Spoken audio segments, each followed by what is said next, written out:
Hello, I'm Jason Salzman with Muscogee Media here as multimedia producer, and now we would like to bring you a special report that we've been compiling this week here at Muscogee Media. It has to do with allegations brought before the National Council at this last Saturday's quarterly session by a Muscogee Creek citizen. Mr. Rodney Josie brought forth allegations about the housing department, the principal chief, and a specific council member. We reached out and wanted to get to the bottom of this story, so we reached out to all parties involved. We have interviews with Mr. Rodney Josie himself, with Principal Chief George Tiger, and with Secretary of Housing Mr. Brad Fox. We want to show you all those right now, starting with Mr. Rodney Josie's allegations and our interview with him here in studio. All right, joining us now in Muscogee Media Studios is Creek citizen Mr. Rodney Josie, and the reason we have Rodney with us this week is because Rodney brought forth some allegations before the National Council at the quarterly meeting this past weekend, and we definitely wanted him in studio to talk to some of those allegations. Rodney, thanks for being with us today. I appreciate you having me. You bet. Well, first off, let's just establish, you've been around the housing department for quite some time as far as being an employee, but talk a little bit about your experience. Well, I started back in the year 2000. I was 25 years old, and I started off as a housing inspector. And I got moved from there to a forced account program, which was a new program that was invented, and they asked for me to run that because of my construction knowledge. I did construction before I worked for housing. And so after I took that job, we got some more administration in back in that day that was breaking some laws and things that I wasn't happy with, so I resigned then. And they promptly got rid of the administration that they had, and I was asked to come back. And so I came back as a housing inspector again, but during the course of time that I was off, I did pursue my college degree and got it and kind of wanted to do something else. So I did move to the Environmental Services Department, which is a great department. I've got several certifications, going out and looking at these houses that are mold infested, got asbestos, lead-based paint, things of that nature.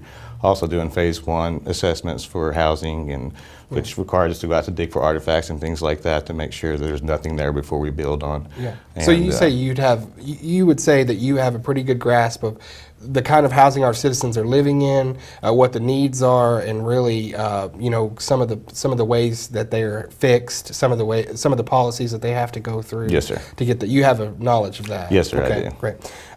Moving on to basically to the allegations and the timeline of sort of how you started to formulate this. I want to talk about what first drove you when you were like, okay, I want to get some of these documents together that you have, and talk about what you have. Okay. It all started back a few years ago whenever Chief Tiger first took office. Mr. Brad Fox, Secretary of Housing, had called me up to his office and asked me if I would go to Councilwoman Charlene Ade's house and make sure that I find something wrong with her house that was so terrible that they could justify giving her a new home. And I did visit her house. I did not take his advice, by the way. Right. I did my job as I would with anyone else. She did live in a house that was a little old, but I've seen far worse. And so whenever I did the assessment on her home, it wasn't that bad. Other people didn't get a house just because they were living in the same conditions that she was in. She just had an old house. I've been into houses that people have jacks holding their ceilings up, mold everywhere, floors falling through. And like I said, I've been working with Nahaza for 15 years, and I've seen these conditions, and I've seen some of these people living in these conditions since I started. There's a few I know that I visited back in 2003, and they're still waiting for help, and their house is just falling down. Right. And it upsets me to see that a councilwoman abuses her power to come in and get her a house right off the back. It didn't take her very long. As soon as George took office, she got a house. Right. And that is a clear violation of Nahaza regulations. First of all, she's a councilwoman, and there should have been a public disclosure. People should have had a chance to ask why she's getting one. Right. And it should have been posted at housing, and you guys probably should have posted it, but I'm sure you didn't get it. So there's a lot of shady dealings in that. Policy also says that whenever she was assisted under the alternative housing program, and in that policy it states that whenever we give you another house, we will, since your house is so bad, we will tear that house down, or you'll sign it over to the tribe. That way no one gets hurt in that house. But in Miss A's case, she was the only one that I'm aware of. She got to keep her house, plus the new one. And I did some investigations, and she's renting her old house out. Now, to me, if her house was so bad, why is she renting it out for someone else to live in? So I see a lot of crookedness there. But when it first come to light, like I said, whenever Brad asked me to do that, I didn't do what he asked. But I thought, well, that's odd. You know, they're trying to push this through for some reason. So I have access to some files in my office. You know, that everything has to come through our office before housing builds anything. So the structure is that the paperwork that you've attained actually has to come through environmental services, Yes, just sir. like everything else at housing. There's a process, and this department needs to see it, this department needs to see it. Yes, sir. So you begin to see some things that you knew were a violation of policy, or did you start researching and say, I can find specific instances in the policy or the law where this is in violation? Yes, sir. You know, when I seen how quickly she was housed, that's when my concern first started, was piqued. I started doing some investigating. I went through our own files and tried to see what I could find on it, and there were several files in there, and I saw how quickly she got her home, and I just didn't think it was right, so I started inquiring other people, and by word of mouth from other people, they were telling me some things, and so I just kept looking into it as much as I could, and then found out everything that you guys might have seen on Facebook that I posted, all the documentation is pretty much proving what I say. And then after I posted that, I started getting anonymous things slipped under my door, left in my mailbox. These waivers, I'm not sure where they come from. Some of them I do. I won't disclose those people, but there is a HUD Whistleblower Act that I am protected under, so I'm not afraid to speak my mind on the matter. Okay. I've run into several other ones. There's just several violations that they did to get this woman at home. The main concern of mine is there's federal statutes that they're breaking, and the chief has no authority whatsoever to break those statutes. He should be prosecuted for doing it. And I reported it to the Attorney General, and his reply to me was, this was at the council meeting actually, his reply to me that he doesn't enforce policy, he only enforces laws. Well, what Mr. Wiley doesn't realize, although he is a lawyer, all these policies are gone through legislation, which makes them law.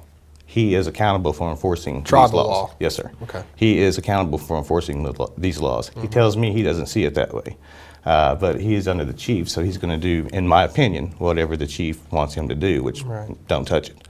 And so from there, I went to HUD, and HUD didn't have any interest in it. They really didn't seem to want to listen to what I had to say. So I gave up. I bugged them for about 2 weeks. I finally gave up on them. And then I went to the FBI, and they asked me to gather all the information that I could, and I did what I had, and I guess it wasn't sufficient for them. And then I went to the Inspector General, and he wanted the information as well. I just didn't have the documentation at this time. I'd been hunting it down. And from then I went to the National Council, and I gave them all the information that you've seen me post on Facebook. It's been almost a year now that they've had that. And for some reason, they have the opinion that they can't do anything with it. The Constitution gives them full authority to toss these people out, to impeach them, or just have them removed without the chief's consent or the council's consent. And they seem to just refuse to do anything. And then I went before them again last Saturday at the council meeting. At the end, I got up and spoke, and addressed them with my concerns of how they, in my opinion, weren't doing their job. And I hate to blame all the council members, because there are a few that I've talked to that are really concerned, but they're kind of outnumbered. And they think they're on the assumption that they need a full consent of the council to do anything, but I don't believe that's true. When there's laws being broken, all it takes is for one of them to stand up, go to HUD, FBI, and report these issues, and something will be done. Right. But none of them have done this to this day, and they have all documentation, like I said, that I put on Facebook and more. And I will continue to post things. I've got more going tonight and tomorrow, and also there will be a story on the frontier. I was told this morning by the reporter that it will be out this Thursday.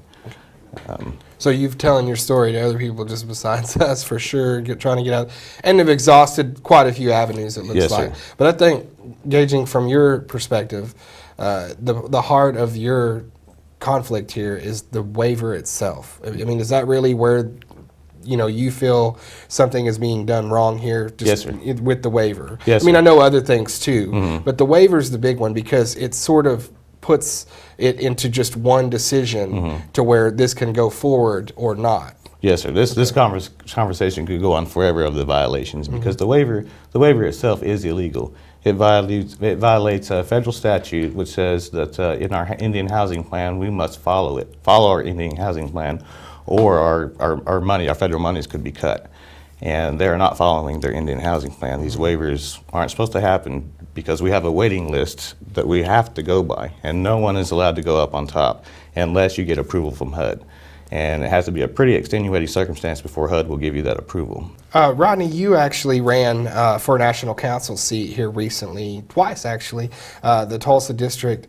There are some that would maybe say, or that could grab at, oh, this is a political move by Rodney. He's just wanting to cause trouble, things of that nature. You know how things work with our political system and our scene. So how would you respond to those kind of accusations? Well, I was running for council because of these things that I've uncovered. I wanted to do something about it. Unfortunately, I've had during my run, it financially devastated me. It took my savings. These signs aren't cheap. These mailers aren't cheap. And when you're forced to quit your job here to run for council, you don't have much means of income coming in. Right. I had several family tragedies happen during my campaign. I also a personal injury. I was off for 3 weeks. I couldn't walk for 3 weeks. I had to be in bed rest. So I wasn't able to campaign as efficiently as I would have liked. And as far as me coming out with this now, I could have come out with it when I was campaigning, but I'm not a mudslinger. Never believed in that. I don't consider this mudslinging, but I didn't want to give the wrong impression of myself. I'm not that way. I just wanted to try to get in there and make a difference. Okay, so there you have it, the statement and basically unabated interview of Mr. Rodney Josie, detailing his allegations, his story, his side of things. And now we want to show you what was the fruition of our request to Principal Chief George Tiger for his comments to respond to the allegations and how he feels things went down on his end. So we asked for that interview. We were granted time over at his office, and here is that interview now. Chief, regarding the recent allegations made at the council meeting this past Saturday, I just want to ask you, what are our policy or the process of obtaining a waiver here at Creek Nation? Well, I think it's important for the viewers to know as to my qualifications in terms of some of these housing issues. I was a member of our housing board for a number of years. I've actually ran a housing authority for another tribe.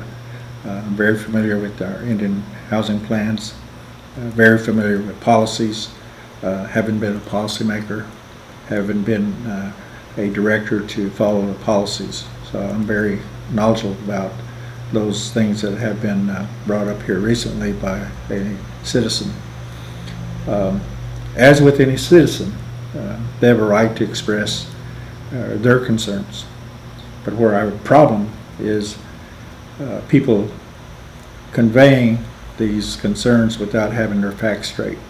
And this is one of the reasons that I think is very much of a great concern for me. I believe that there's a number of issues that need to be addressed in this interview. One is the fact that we have some outstanding employees at our housing division. Many of them are tribal citizens. Many of them have our stakeholders of who we are as Mvskoke Creek people in Mvskoke Creek Nation. Many of them are being called to a large degree as mistrusting or just being liars. And I take offense to that personally, being the principal chief of this great nation. Many sees this as an attempt by a citizen who happens to be a former employee of the housing division, in many ways very disgruntled. I believe that had he really checked into some of these allegations that he's making, he would see that he's wrong on a number of things that he's alleging. I believe that anyone has a right to say what they want, but to just blatantly come out and not really have the facts straight is something that really, I think, while it is that person's right, also I think it's a right for our citizens to know what really is the right process on some of the things that he's questioning. It's unfortunate that this really has gotten to be a political issue, bar none. I believe that there's some issues here with him personally that he has, in many ways, has broken policy himself by putting out information that's very sensitive, very confidential for our people that are pretty much clients of housing. The one thing I think that fueled this whole thing was a house that was received by a council member. I believe that fueled the whole process. And then again, the question of the waivers for that individual. But before I get into that or dwell into that, I think people should know that there's no favoritisms that's played with this housing authority. Now, previously, in other administrations, I can't say that because we've had to put out a lot of prairie fires with housing of the previous administration, and we're still having to put it out. The main thing is that on any waivers, there's a disclosure that's submitted, and everyone involved sees that disclosure, whether it's an employee or a council member, before the waiver is given. Those disclosures are should be knowledgeable by council members because those disclosures are for them to be able to see as to why these things are going to happen. I mean, you know, this just didn't happen yesterday. We've had 2 or 3 things that's happened or disclosures that concerned our employee or someone else. Those were submitted to the people that make decisions. On this particular house, I understand that there's some allegations about us breaking federal law with the council member's house. Federal law does not play in any role in that particular case. We're a self-governance tribe. I've been around this place a long time. One of the major landmark policies was the 93-638 self-determination law, which says that a tribe can be a self-governance tribe if there is a policy as a self-governance tribe that we need to change or make some ways in an effort to bring service to our citizens. We have a right to do that. And that's what we've done in some of these. They're case by case. It's by circumstances. I know that it's been said that this council member lived in a house that was still standard. That individual may have rented it out. I can assure you that that person's never rented that house out. It's my understanding that house caved in, and there was a need for that individual to have a house. She wouldn't put it in front of anybody else. It's a case by case. And it was by proceeds of sales. There was no federal monies used. HUD monies weren't used. NAHASDA monies wasn't used. And it was a straight proceeds of sale process. Let's just use that case specifically, Chief. Sure. How did that come up to you when you had to get proactive about it? You know what I mean? With the waiver process. And you said the individuals that make those decisions. Can you tell us who those are, that is actually? Is that the council? Is that Brad as in his stead as Secretary of Housing? You and Brad together? Well, there's a process in place. I mean, we just don't arbitrarily say, okay, Jason, we're going to give you a house. Sure. You know. Yeah. We have to look at the need for that individual's housing as it stands now. That person is an elder, which means that they have a priority. That person is certainly an elected official, but that didn't play a role in any of the decision. The house that person lived in was not livable. Now, there has been speculation that Mr. Fox may have sent out someone to look at it and find something wrong with that. Well, they even sent their own inspector out. Housing did. in addition to sending this individual out. And it was determined that that house was not livable. So that determination was made. Again, we saw it as a need that needed to be addressed, and I signed on, which I have a right to do. Again, basically what we're saying is, hey, everybody, there's a policy here. However, in order to be able to address this housing need, I'm going to waiver that policy, which I have a right to do at the recommendation of our employees of the housing department to make that determination, and that's how we addressed it. And, you know, again, I know that there's talk about things being given to FBI, Inspector General, our AG. I know for a fact the AG hasn't never been approached about some of these allegations. I know for a fact that the FBI may not be interested in it because, hey, we're a self-governance tribe. We govern ourselves. We have a judicial system.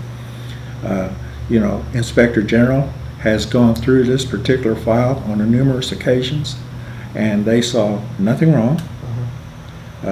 We went through audits. Since this individual got a house, there's no findings on this particular application. If we felt at any time that there was going to be an issue or a problem with this, there would have never been a waiver on it. Okay. But the fact remains is we all know, and I can only speak for myself in this case, Sure. about housing, about the process, about waivering of policies. And again, it's a case by case. We just don't arbitrarily say, you know. I know there's a concern about maybe some elders that need a house.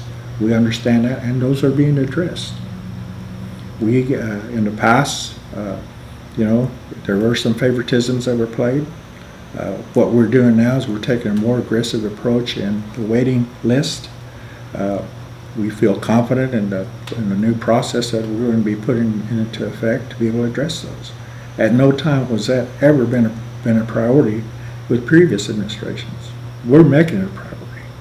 And our elders, our full bloods, are our priority. And so we're going to address those. You know, I just wish that this individual would have, you know, followed the protocol that's in place, and had their facts straight before they made these, you know, speculative allegations.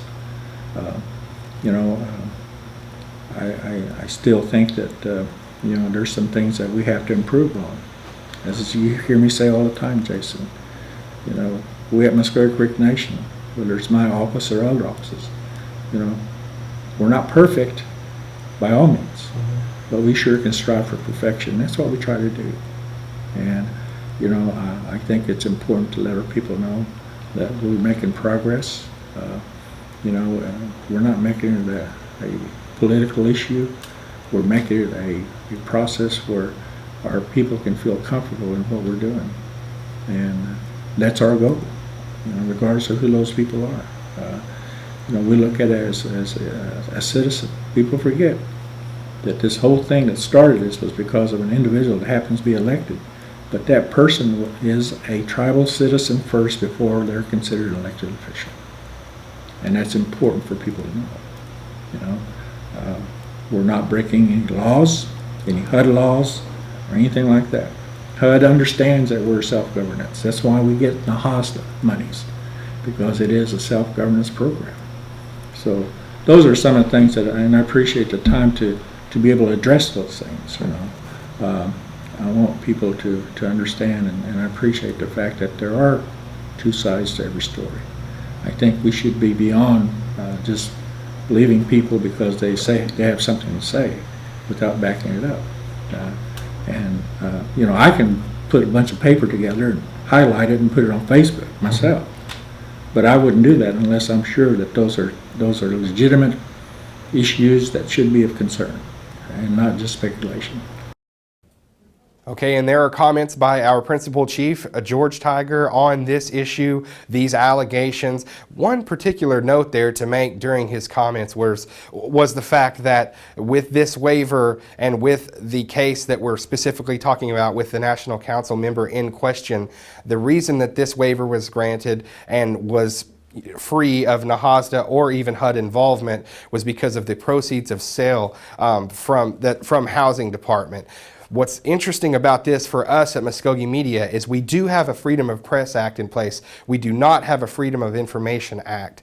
Had we had a Freedom of Information Act, or if we have one in place, we can request those documents to where nobody even has to come on and explain what's going on. We can obtain the documents showing that proceeds of sale were used in this case. So without the FOIA in place, without the Freedom of Information Act, we do have to reach out, get these interviews. With that being said, our last interview now is with Secretary of Housing, Mr. Brad Fox. We requested him and he wanted to come in and talk with us on his side, and we brought him in studio to do just that.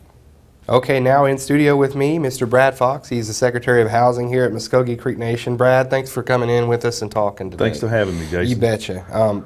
The first thing I wanted to basically say for you is just that, of course, as we go through this investigation and we're doing our part as the media, we want to get all sides out there, all sides of this to be included. Yes. With all the allegations and accusations being made centering on housing, why not get the Secretary of Housing in? Nobody Right. knows better than you about housing, what's going on over there. So what was the process like, basically? Let's just go specifically with the Shirlene Aid's house in question. What Right. happened with the process there as far as the waiver? How did that whole thing get started for you? Well, I had gotten a call to go out and take a look at a citizen's house who we're talking about is Mrs. Aid.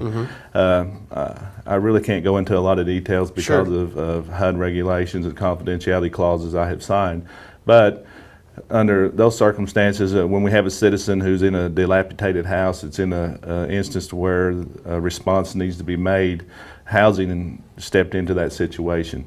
We sent some inspectors out, we sent some people from the environmental out to take a look at that house. You know, I don't make those calls on my own. I have several people that come out and take a look at those jobs to make sure that we are doing right.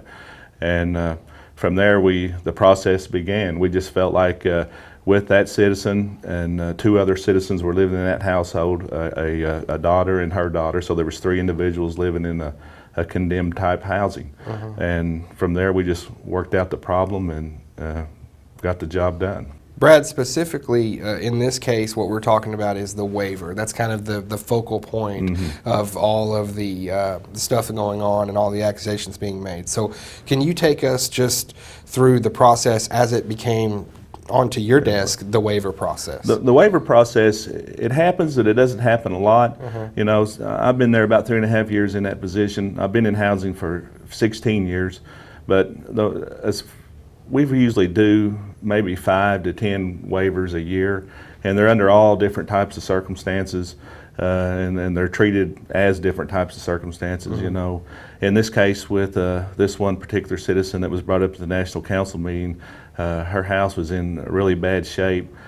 The chief doesn't make that call. I don't make that call. I have inspectors. I have people from environmental go out, give me reports. They tell me what needs to be done, what the recommendation would be, and I act on what their response was. Other waivers, they don't necessarily have to be a house. They can be a remodel, a repair.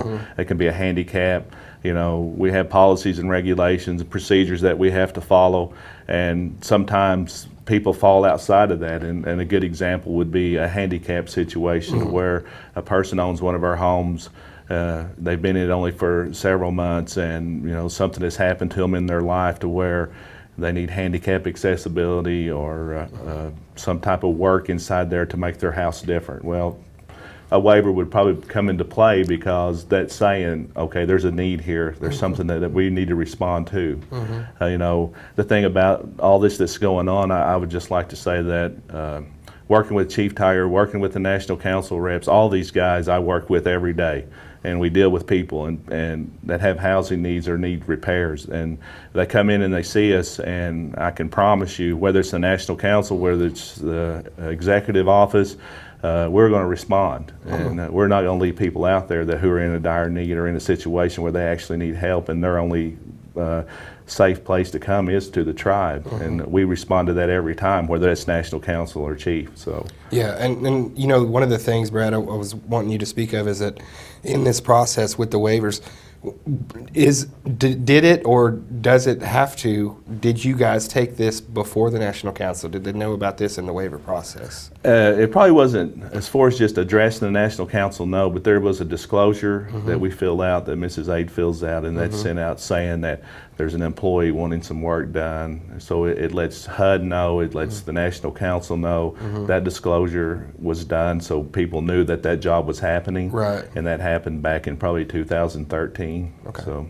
All right. Also, a point that Chief Tiger made in our discussion with him too was that when you look at the regulations with NAHASDA, with HUD and everything, and what sort of needs to be shown to them or disclosed to them, would be certain instances where monies were used from there. Yeah. I think it's your assertion and also Chief's assertion that no NAHASDA monies were used and everything. It was from proceeds of sale. Yeah. Okay, could you describe that to us? Proceeds of sale is just monies that we collect from our properties, and it's not tied back to the federal. It's just tied to the housing division, Right. and we can use those monies, but we can only use them for housing activities. You can't get outside of housing activities with proceeds of sales. But there's no HUD guidelines or federal guidelines on how that money is used as long as it's a housing activity. Okay, well, and that brings up something for us as a media department here in our infancy with this new Freedom of Press bill. We have that, and we're so grateful for it, that we were able to talk about things, Right. and you're able to get your word out there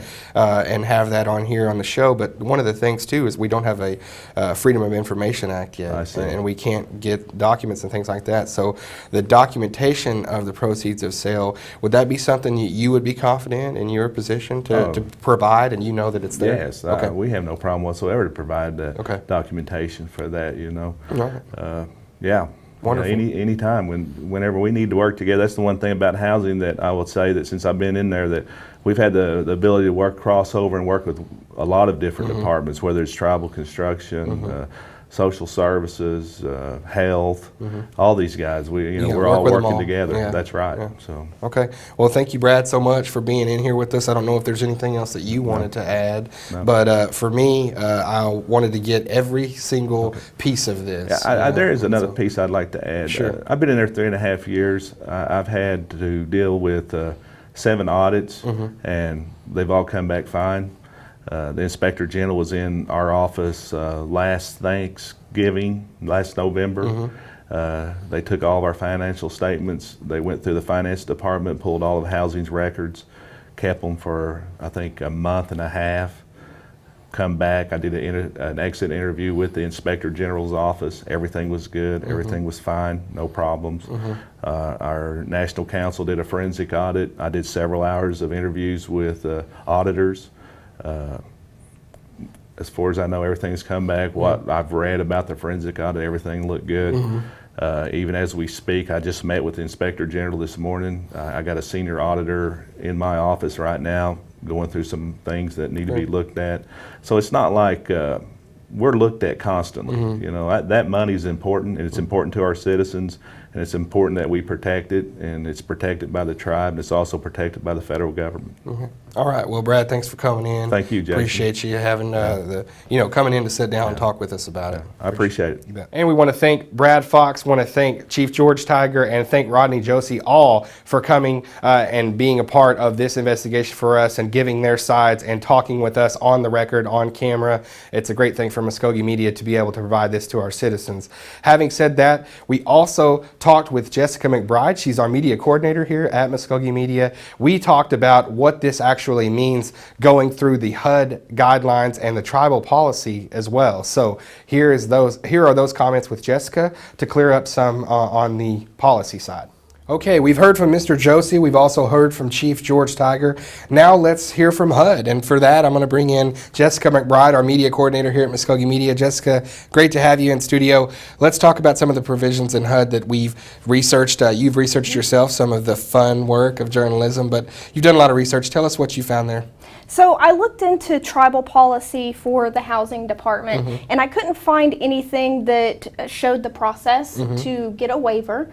But the federal regulations say some other things. The federal regulations that we found are dated October 30th, 2015. They can be found on the U.S. Government Publishing Office website. One of the provisions talks about waivers in general, and it says that all waivers have to come from HUD. Another provision deals with conflict of interest parties. It says that some of the waivers have to come from HUD, and there also has to be a public disclosure process. There's another waiver for non-low income families. Anybody that is over the 100% median income for the region, that waiver has to come from HUD. There was also a provision dealing with program income. The regulation lists out what is considered program income, and it also states that the use of program income doesn't have to follow federal program requirements. So the conflict of interest or low income provisions that are listed in the federal regulations, they Which don't have been to follow. alleged. Right. With the national council member and Correct. the low income instances that have been alleged. Correct. Right.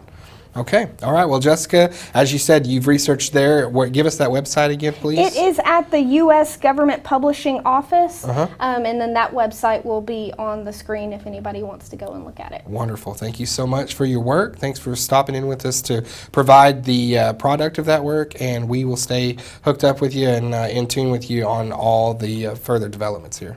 Thank you. Thank you. And that will wrap coverage so far of what we have now here at Muscogee Media on this special report and what we are investigating right now, providing to you as citizens. I want to thank Jessica McBride for clearing things up there with some policy here at Muscogee Media. Also want to thank Principal Chief George Tiger, Mr. Brad Fox, Secretary of Housing, and also Mr. Rodney Josie for all coming in and speaking with us and being on camera for this piece. Want to let everybody out there know we still are awaiting a statement from Ms. Shirlene Aid, the council member in question with these allegations. Also, we are awaiting an official statement from HUD, and we should hopefully be having that very soon. This is an ongoing investigation piece for us here at Muscogee Media. Want to remind you all, stay with the Muscogee Nation newspaper.